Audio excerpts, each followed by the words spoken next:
முருகா, பொன்னைக் கொண்டு உரைகள் மீதே நிறமிழ உரைத்தாற்போல் உன்னைக் கொண்டு என் ஆவகம்பால் மாற்றின்றி உரைத்துக் கொண்டேன். தன்னலம் கருதாது தமிழால் தரணிக்கெல்லாம் தொண்டு செய்து தமிழுக்கு பொருள் கண்டனான். உன் அருளுக்கு வழி தெரியாமல் அலைகின்றேன் ஐயா. அலையும் என் உள்ளத்துக்கு நீ ஆறுதல் கூறும் நன்னாள் என்னாலோ அறிகிறேனப்பா, அறிகிறேன். என்ன பாட்டி தனியா உட்கார்ந்துகிட்டு நீயே தானாவே பேசிக்கிட்டு இருக்க? பேசினேன், பாடினேன். பேசும் தமிழால் உலகுக்கெல்லாம் பெரும் தொண்டு செய்து விட்டேன். சாமி, தமிழால உலகத்துக்கெல்லாம் பெரும் தொண்டு செஞ்சிருக்கா? நீ ரொம்ப படிச்சிருக்கன்னு சொல்லு. பாலும் தேனும் பாகும் பருப்பும் இவை நாளையும் தந்து சங்கத்தமிழ் 3ஐயும் வாங்கியேனப்பா. வாங்கியதை குற்றமர கற்றேன், கற்றதையும் உற்ற இடத்தில் எடுத்து ஓதினேன். சரியா போச்சு. உன்ன போல இன்னொரு பாட்டி என்னதான் தெரிஞ்சுக்கிட்டாலும் உலகத்துல எவ்வளவுதான் கத்துக்கிட்டாலும் கற்றது கைமண் அளவு கல்லாதது உலகளவுன்னு சொல்லிருக்காங்களா? நீ என்னடான்னா எல்லாம் கத்துக்கிட்டாங்கிறிய. என்ன பாட்டி அப்படி பாக்குற? வயதில் இளமையும் வாக்கில் முதுமையும் தென்படுகிறதே என்று பார்த்தேன். நீ யாரப்பா? என்ன கேக்குறியா? நானு இந்த காட்டுல ஆடு மாடு எருமகளை மேய்ச்சிட்டு இருக்கிற பையன். படிப்புக்கும் நமக்கும் சம்பந்தமே கிடையாது. படிப்பு இல்லை என்றால் என்னப்பா? முத்தமிழ் அறிவு உன் ரத்தத்திலும் ஓடுகிறது. அப்படியா? அதுதான் எனப்பன் முருகனின் விஷயம். பாட்டி ரொம்ப கலப்பா இருக்கியே, கொஞ்சம் நாவல் பழம் உழுக்கிறேன், சாப்பிடுறியா? பழுத்து இந்த பழத்துக்கு பழம் தேவையாப்பா? நீ சாப்பிட்டுதான் பாரு, நாக்குக்கு ரொம்ப ருசியா இருக்கும். என் நாவின் சுவையெல்லாம் அடக்கி ஆண்டு விட்டேனப்பா. பரவாயில்ல பாட்டி, கலப்பு தினமாவது கொஞ்சம் சாப்பிட்டு பாரு. சரி போடு. போடுறேன். உனக்கு சுட்ட பழம் வேணுமா சுடாத பழம் வேணுமா? அது என்னப்பா, பழத்திற்கு கூட சுட்ட பழம் சுடாத பழம் இருக்குதே, உனக்கு தெரியாதா? சரி, சுடாத பழமாத்தான் போடு. சுடாத பழம் வேணுமா? போடுறேன் போடுறேன்.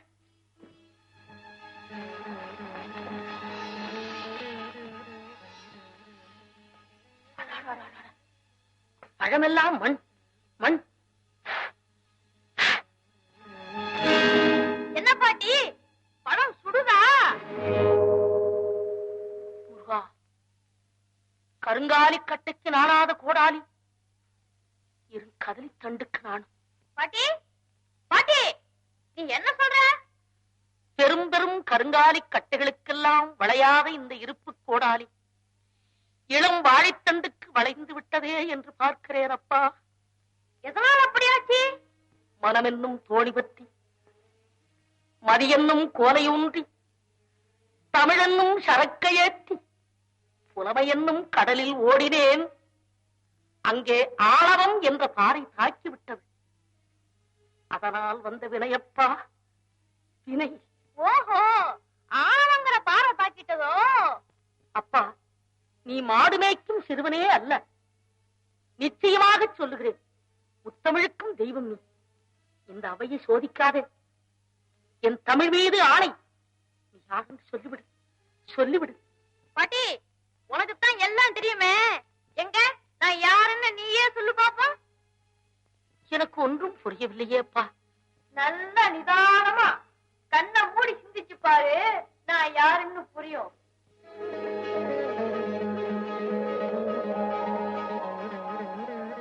முருகா, முருகா. ஞானபண்டிதா, நீயா என்ன இப்படி சோதித்தது? ஆம், தமிழால் உன்னோடு விளையாடவே யாம் இவ்வாறு வந்தோம். எங்கே நாம் கேட்கும் கேள்விகளுக்கு பதில் சொல் பார்க்கலாம். ஐயனே, கேட்பதும் நீ, கேள்விக்கு பதில் சொல்ல வைப்பதும் நீ. உன்னையன்றி எனக்கு தனித்தன்மை ஏது? எமது பூரண ஆசைகளை தந்தோம். சொற்றமிழால் எமது வினாவுக்கு விடை சொல். சித்தம். சுவாமி, வானமெல்லாம் சிறையில் அடைத்து கொடுமைப்படுத்தும் அளவிற்கு அவர்கள் செய்த தவறு என்ன? தங்கள் தங்கையை பெரிதாக நினைத்து தர்ம நியாயத்தை மறந்து விட்டீர்களா? தர்ம நியாயத்தை பற்றி என் தமிழனுக்கு எடுத்துக் கூறும் அளவுக்கு தாங்கள் வளர்ந்து விட்டீர்களா? தாரமாக உள்ளவர்கள் கணவனுக்கு அவருக்கு உபதேசம் செய்வது தவறு என்பதை நீங்கள் மறந்து விட்டீர்களா? தலைவனானாலும் சமயனானாலும் தக்க சமயத்தில் நன்மையை எடுத்துச் சொல்வதுதான் உண்மையான உறவு. உறவை பற்றி பேசும் உரிமை உங்களுக்கேது. அஜமுகி, ஏன் அப்படி பேசுகிறாய்? அவரும் உனக்கு ஒரு தமையன் தானே. சமயனம் பிறந்ததெல்லாம் பிறப்பாகிவிட முடியுமா? வேலையெல்லாம் தாய்மையாகிவிட முடியுமா? முடிவாக சொல்லுங்கள். அஜமுகிக்காக அமரர்களை மேலும் கொடுமைப்படுத்தத்தான் போகிறீர்களா? என்ன யோசனை? ஆம் என்று சொல்லுங்கள். இல்லை என்று சொல்லி அதனுடைய ஆணவத்தை அடக்குங்கள். போதும். முப்புறமும் நின்று என்னை சொன்னால் சுடுகிறீர்கள். இப்போது எவர் புறம் சாய்வதென்று எனக்கே புரியவில்லை. சுவாமி, எதனால் இந்த குழப்பம் வந்தது? நன்மையை மறந்து தீமையை புரிந்ததால் வந்ததனை. நன்மை தீமை இவை இரண்டுக்கும் இடையில் நாம் கூறும் உண்மையை சற்று சிந்தியுங்கள். மூவரும் சேர்ந்து என்னை மூடலாக்குகிறீர்கள். இல்லை, மூவுலகமும் போற்றும் அளவிற்கு அசுரகுல தலைவனாகவே இருக்க வழி சொல்லுகிறேன். முதலில் வானவரை விடுதலை செய்கிறேன் என்று வாக்கு கொடுங்கள். வன்சேலை இனி மறந்தும் செய்வதில்லை என்று எனக்கு உறுதி கூறுங்கள். தங்கையின் கரம் துண்டித்ததற்கு பழிக்கு பழி வாங்குவேன் என்று சபதம் செய்ததை மறக்க மாட்டேன் என்று முதலில் எனக்கு சத்தியம் செய்து கொடுங்கள்.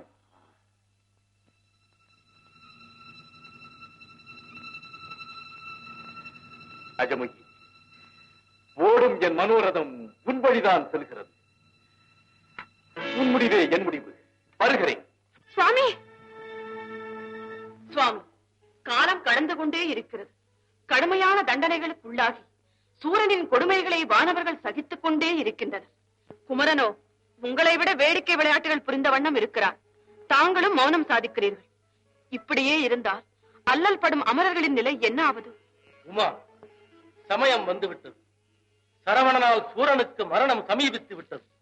ஆறுமுகனின் அறிவும் திறனும் வானவர்கள் உணர வேண்டும் என்று இத்தனை நாள் அவனை இங்கிருக்கச் செய்தோம். இனி அவன் வீரத்தை உலகத்தவர் உணரும்படி செய்கிறோம். முருகா, கந்தா, நீ காத்திருந்த காலம் வந்துவிட்டது. நன்றி கொன்றவனை அழித்து எங்கு முன்னால் நன்மை உண்டாகும் நேரம் நெருங்கிவிட்டது. இன்றே புறப்படு. இதுவே தருணம். சூரனை அழித்து வானவர்களுக்கு வாழ்வு கொடு. தந்தையே, தங்கள் கட்டளைக்காகவே காத்திருக்கிறேன். வரம்பெற்ற சூரன் பரம்பொருளையே மறந்துவிட்டான் என்றால் அதற்கு பாடம் கற்பித்தே தீர வேண்டும். சென்றுவா என தங்கள் திருவாக்கிலிருந்து வார்த்தை உதயமாகும் போதே வென்றுவா என்ற அர்த்தமும் அதற்குள் அடங்கிவிட்டது. இன்றே புறப்படுகிறேன். அன்னையே, ஆசி கூறி அனுப்புங்கள்.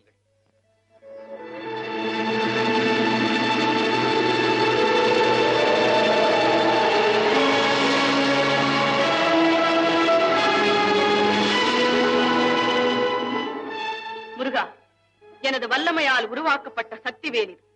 வெல்ல முடியாத பகையெல்லாம் இந்த வேலை கொண்டு வென்றுவிடு. முடிவில் வீரவேலை வீசி சூரனை சம்ஹாரம் செய். வேல் என்றால் முருகன், முருகன் என்றால் வேல் என்று சொல்லும் அளவிற்கு இது என்றும் உன் கரத்திலேயே இருக்கட்டும். எங்கு எவரை அழிக்க ஏவினாலும் அதை முடித்து வெற்றி வேலாக மீண்டும் உன்னிடமே வந்து சேரும். பக்தருக்கு ஞானவேல், பகைவருக்கு வீரவேல். இதோ பெற்றுக்கொள்.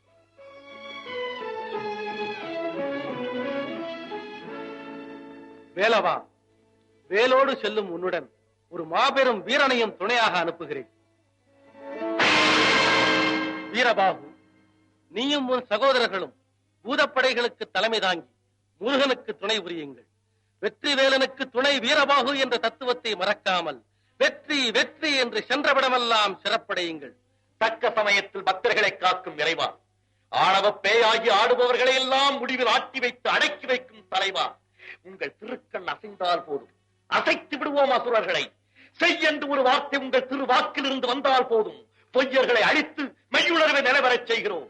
தாயே, சுத்தி நில்லாதே போ பகையே, துள்ளி வருகிறது வேல் என்ற தாரக மந்திரத்தை சொல்லி சொல்லி தீமையை ஒழித்து பெண்மையின் தன்மையை பீடத்திலேற்றி விடுகிறோம். அன்னை பராசக்தியே ஆசி கூறி அனுப்புங்கள். வெற்றியோடு திரும்புங்கள். எமது பூரண நல்லாசிகள். வீரபாகு, அமரர்களை சித்திரவதை செய்து கொடுமைப்படுத்தும் அசுரகுலத்தவர்க்கு அம்மையப்பரின் கட்டளைப்படி சரியான புத்தி புகட்ட வேண்டும். புத்தி புகட்டுவதோடு மட்டுமல்ல, புல்லர்களின் வன் செயல்களுக்கு சரியான பாடம் கற்பித்து அவர்களின் ஆணவத்தையே அடியோடு அழிக்க வேண்டும். அது மட்டுமல்ல, சூரன் முதல் அசுரகுலத்தின் கடைசி குடிமகன் வரை வேரோடு அடித்து இனி வானவருக்கு எதிராக ஒரு வஞ்சகரும் தோன்றாமல் செய்துவிட வேண்டும். நமது தந்தை ஈசனிடமே வரங்களை பெற்று வாழ்ந்து வாழ்ந்து வந்ததை மறந்து நன்றியை கொண்டு இப்பொழுது நம்மையே எதிர்க்க துணிந்து விட்டான் அந்த சூரன். சூரன் அவனை சித்திரவதை செய்து அவன் சடலம் கூட அவன் சந்ததியாருக்கு கிடைக்காமல் பொடி பொடியாக்கி காற்றோடு காற்றாய் கலந்து விட வேண்டும். இப்பொழுதே அனைவரும் சென்று அவனை பழிக்கு பழி வாங்கிவிட வேண்டும். பழி வாங்குவதோடு மட்டுமல்ல, அவர்கள் வாழ்ந்து கொண்டிருக்கும் வீர மகேந்திரபுரத்தையே கடலோடு கடலாய் கரைத்து விட வேண்டும். வில்லிலும் வாளிலும் வல்லவர்கள் என்ற வீராப்போடு தலை நிமிர்ந்து எதிரே வந்தால் வேலுண்டு பயமில்லை என்ற தாரக மந்திரத்தை மனதிலே கொண்டு வெற்றி வாகை சூடி வருகிறோம். வேலவா, செந்தூரமிட்டு வாழ்த்தி அனுப்புங்கள் எங்களை. வீரபாகு, அசுரர்கள் தான் அறிவை இழந்து அடாத செயல்களை செய்து வருகிறார்கள் என்றால் நாமும் மாத்திரப்படுவது முறையல்ல. வேலவா, நல்லோர்க்கு நல்வழியில் சென்று நன்மை எடுத்துச் சொல்ல வேண்டும். தீயோர்க்கு அவர் வழியே நாமும் சென்று புத்தி புகட்ட வேண்டும். அதுதான் முறை. பிறக்கும் போதே தீயவர்களாக யாரும் பிறந்து விடுவதில்லை. இறக்கும் போது நல்லவர்களாக எல்லோரும் இறந்து விடுவதும் இல்லை. அதைவிட தவறான பாதையில் செல்பவன் வழியை பின்பற்றினால் அவனிலும் நாம் தாழ்ந்தவனாகி விடுகின்றோம். வழியோடு செல்ல வேண்டும் என்று சொல்லும் தாங்கள் அசுரர்களின் சிறையிலே அடைபட்டு இன்னல்களை அனுபவித்துக் கொண்டிருக்கும் வானவர்களின் நிலையும் சற்று சிந்தித்து பார்க்க வேண்டும். வீரபாகு, இன்னலுக்கு பிறகுதானே இன்பம். இன்பம், அந்த இன்பத்தை வானவர்கள் நிரந்தரமாக அனுபவிக்க வேண்டும் என்றால் அவர்களை அல்லல்படுத்துவோரை அழித்தே தீர வேண்டும். அழிப்பதற்கு முன் தீயவனே திருந்திவிட்டான். அவனாவது திருந்துவதாவது. வீரபாகு, சூரன் இன்று தீயவனாக இருக்கலாம், ஆனால் அன்று ஈசனிடம் மிகுந்த பற்றுதல் உள்ளவனாக இருந்திருக்கிறான். தன் சக்தியை தவிர வேறு எந்த சக்தியாலும் உனக்கு மரணமில்லை என்று நமது தந்தையாரே அவனுக்கு வரம் கொடுத்திருக்கிறார் என்றால் அவனது பக்தியை என்னவென்று பாராட்டுவது? அப்படிப்பட்ட சிவபக்தனை அழிப்பதை விட நல்லவனாக்கி வாழ வைப்பது சாரச் சிறந்ததல்லவா? வேலவா, அவன் விதியையே நிர்ணயித்த வேதநாயகன் இனி அவன் திருந்தவே மாட்டான் என்று முடிவு கட்டித்தானே தங்களையும் படைத்து தங்களுக்கு துணையாக எங்களையும் படைத்து அவனை அழிக்க அன்னையார் உமது கையில் வேலையும் கொடுத்து அனுப்பியிருக்கிறார்கள்.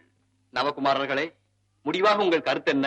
சண்முகப் பெருமானே, சமரசம் பேசுவதால் எவ்வித பலனும் இல்லை. அதைவிட அசுரர்கள் சமாதானத்தை நாடப்போவதும் இல்லை. முடிவாக சமருக்கு செல்வதே சாலச் சிறந்தது. வீண் பேச்சு தேவையில்லை.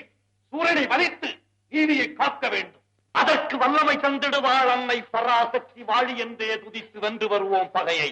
வேறவா, விடை கொடுங்கள். வீரபாகு, போருக்கு செல்வதற்கு முன் நான் உனக்கு ஒரு கட்டளை இடுகிறேன், அதன்படி நடக்கிறாயா? உத்தரவிடுங்கள்.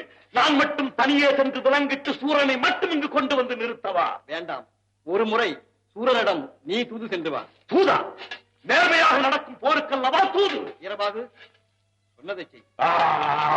ஆத்திரப்படாமல், அமைதிக்கு பங்கம் வராமல் தூதுவனுக்கு உண்டான இலக்கணப்படி நபரை விடுதலை செய்து வஞ்சக செயல்களுக்கெல்லாம் மன்னிப்பு கோரினால் வாழலாம், இல்லை களத்தில் சந்திக்கலாம் என்று சொல். வெற்றிவேல்!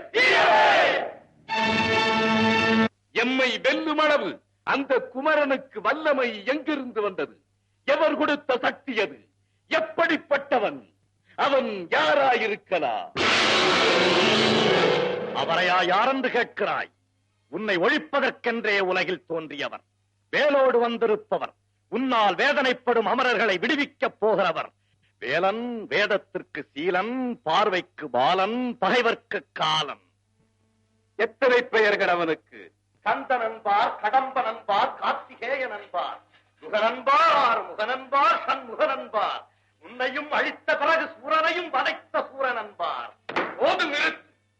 வார்த்தையிலே அழகு கூட்டி, வர்ணனையிலே ஜாலம் காட்டி, சொந்த அலங்காரத்துடன் என்னை பேட்டி காண வந்திருப்பவனே, யார் நீ?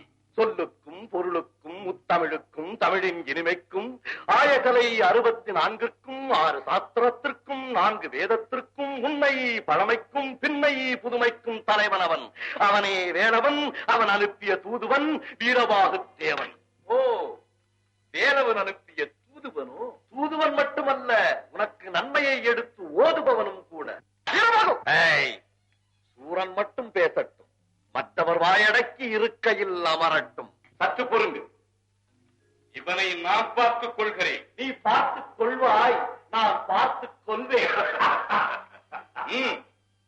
எங்கு வந்தார்? எதற்காக வந்தார்? வந்த விஷயத்தை சுருக்கமாக சொல்லிவிட்டு சென்றுவிடு. படிப்பையெல்லாம் கற்றாயே தவிர பண்பை கற்க மறந்து விட்டாய். நீ என்ன செய்வாய் பாவம்? என்று உன் தங்கை அகமுகி கையெழுபட்டு வந்தாலோ அன்றே உன் அறிவும் மழுங்கிவிட்டது. தூதாக வந்தவனை கௌரவித்து ஆசனம் அளித்து அமரச் செய்து பிறகு வந்த செய்தியை கேட்பதை விடுத்து நிற்க வைத்துக் கொண்டே பேசுகிறாயே, இதுதான் நீ கற்ற கலையோ? ஆசனமா? உனக்கு நான் கொடுக்கவா? பைத்தியக்காரா! அசுரகுலத்தவர் அவர் மனசவையிலே மாத்தான் எவனுக்கும் ஆசனம் இல்லை என்று அன்றே சாசனம் செய்து விட்டேன். தேவைப்பட்டால் நின்று சொல், இல்லை சென்று சென்று விடு. நீ என்ன எனக்கு ஆசனம் கொடுப்பது? சரவண பெருமகன் அருளால் உனக்கு சமமான ஓர் ஆசனத்தை நானே ஏற்படுத்திக் கொண்டு அதில் அமர்ந்து பதில் சொல்வேனே அல்லாது நானாவது நின்றாவது உன்னோடு பேசவாவது. முருகா,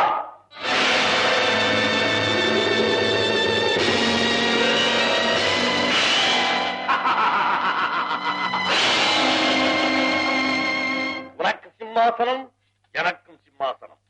அங்கே பணிப்பெண்கள், இங்கேயும் பணிப்பெண்கள். நீ சூரன், நான் வீரன். சரிதானா? வீரபாகு, இம்மாதிரி மந்திரஜால வித்தைகளைக் கண்டு பயந்து விடுவேன் என்று எண்ணிவிடாதே. மாயை என்பவள் தான் என்னை பெற்றெடுத்த தாய். தெரியுமா உனக்கு? அந்த மாயையை படைத்த பரமன் தான் வந்திருக்கும் வேலவரின் தந்தை. அது புரியுமா உனக்கு? அவன் தந்தை ஈசனிடம்தான் உலகில் எந்த சக்தியாலும் என்னை வெல்லக்கூடாது என்று வரத்தை பெற்றிருக்கிறேன். அதை அறிந்தாயா நீ? வரத்தை பெற்றபின் நடக்கும் தரத்திலே தாண்டு விட்டாய் என்றுதான் சிரத்தையே அறுக்க 12 கரத்தோடு 6 முகத்தை படைத்திருக்கிறான் பரமன். அதை உணர்ந்தாயா நீ? 6 முகமானார் என்ன, 1000 முகம் படைத்தவனானார் என்ன? இந்த சூரனை வெல்ல உலகத்தில் இனி எவனும் பிறக்கவும் இல்லை, இனி பிறக்க போவதும் இல்லை. என்னை வெல்லவோ கொல்லவோ குமரன் தேவையில்லை. நானே என் சொல்லினால் சுட்டு விடுவேன். ஆனால் அது வேலவனின் வேலுக்கு பெருமை இல்லையே என மன்னித்தேன். போ. நீயா? என்னை வெல்லவா? உன்னால் என்ன செய்ய முடியும்? என்ன செய்ய முடியுமா? உனக்காகவே தாண்டி வந்தேன் கடலை. வாங்குவேன் உன் உடலை, அணிவேன் மாலையாய் குடலை, அனுப்புவேன் சுடலை. ஆனால் என் முருகன் கட்டளை இடலை, அதனால் உன்னை தொடலை. வீரபாகோ, எங்கு வந்திருக்கிறாய்? எந்த இடத்திலிருந்து எதிர்வாதம் செய்கிறாய் என்பதை நினைவில் வைத்து பேசு. புரிகிறது. நான் இருப்பதோ வீர மகேந்திரபுரி. உங்களுக்கே இந்த கோபவெறி. அமரர்களை கொண்டு போய் ஐயன் பாதத்தில் சேர்ப்பதே நல்ல நெறி. இல்லையே உங்கள் நாட்டையே பொசுக்கிவிடும் கந்தனின் தீப்பொறி. அப்பதே, உயிரோடு திரும்ப வேண்டும் என்றால் மறுமொழி பேசாமல் முதலில் நீ ஓடிவிடு. ஓடப்போவது நான் அல்ல, நன்மையை நாடப்போவது நீயும் அல்ல. முடிவாக முருகன் தூது அனுப்பிய உபரத்தை சொல்கிறேன் கேள். அடைத்து வைத்து கொடுமைப்படுத்தும் அமரர்களை விடுதலை செய்து ஆறுமுகன் பாதத்திலே வீழ்ந்த ஆறுதலை அடை. இல்லை, இந்த நாட்டுக்கு நீ தலைவன் இல்லை. இனி உனக்கு தலைமுறையும் இல்லை, உன் தலையும் இல்லை. மதிகட்டவனே, என் பலமறியாது பிதற்றுகிறாய்.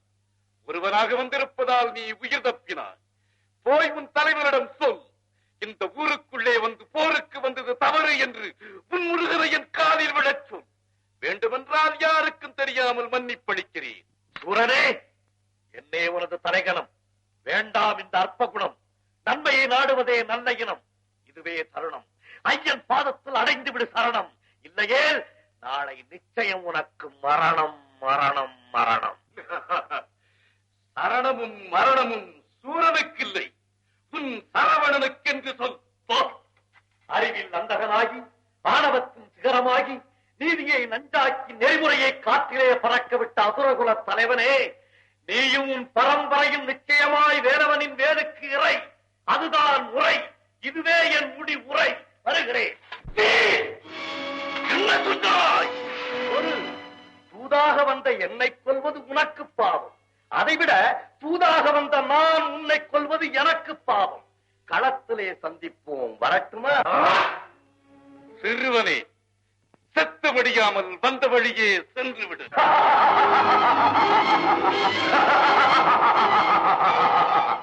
சூரபத்மா, என்னை சிறுவன் என்று அழைத்தாய். இப்போது என் கண்களுக்கு நீதான் சிறுவனாக தென்படுகிறாய். திருமதி படைத்தவனே, கட்டை அவிழ்த்து விட்டு என் கந்தன் தன் இஷ்டப்படி ஆடவிட்டிருக்கிறான் உன்னை பேய் என்று முடிவு கட்டி. ஆடி ஆடி நீ உச்சகட்டத்திற்கு வந்ததும் அடக்கி விடுவார். நீயும் அடங்கி விடுவாய். ஒடுங்கிய பின் ஓய்ந்து விடும். அதன் பின் காலம் மாறும். தர்மம் என்று வெல்ல காண்போம் எமது வேலின் மேலானை. இது நான் சொல்லும் வார்த்தை என்று எண்ணிட வேண்டாம். தரையற்ற தெய்வத்தின் வார்த்தை. இதை சாதனை செய்க அன்னை பராசக்தி தேவி. ஓடிப்பிடியுங்கள் அந்த வீரபாகுவை. எங்கு ஒளிந்தாலும் மறைந்தாலும் தேடி கண்டுபிடித்து கொல்லாமல் கொண்டு வந்து என் முன்னே நிறுத்துங்கள். எல்லா சித்திரவதைகளையும் செய்து விடலாம். சோதர, விட்டுவிடு. வீரபாகுவை மட்டுமல்ல, உன் பிடிவாதத்தையும் இன்றோடு விட்டுவிடு. படையுடன் ஈசன் மைந்த நமது எல்லைக்குள் வந்த போதே நாம் பலகீனமடைந்து விட்டோம். இனி பணிவதை தவிர வேறு வழியே இல்லை. சித்தப்பா, அடுத்தவன் செய்த அவமரியாதையை விட தடுத்து நிறுத்தும் தங்கள் பேச்சு மேலும் சினத்தை உண்டாக்குகிறது. உங்களுக்கு மானமில்லை, ரத்தம் கொதிக்கவில்லை. எனக்கு தந்தை என்றால் உங்களுக்கு தமையன் அல்லவா? அவரை அலட்சியப்படுத்தி கூட்டத்தினரை பணிவதா? அதை விட நாம் செத்து மடிவதே மேல். பானுகோபா, சென்று வா. குமரன் அவரை சேர்ந்த கூட்டத்தினரை வென்று வா.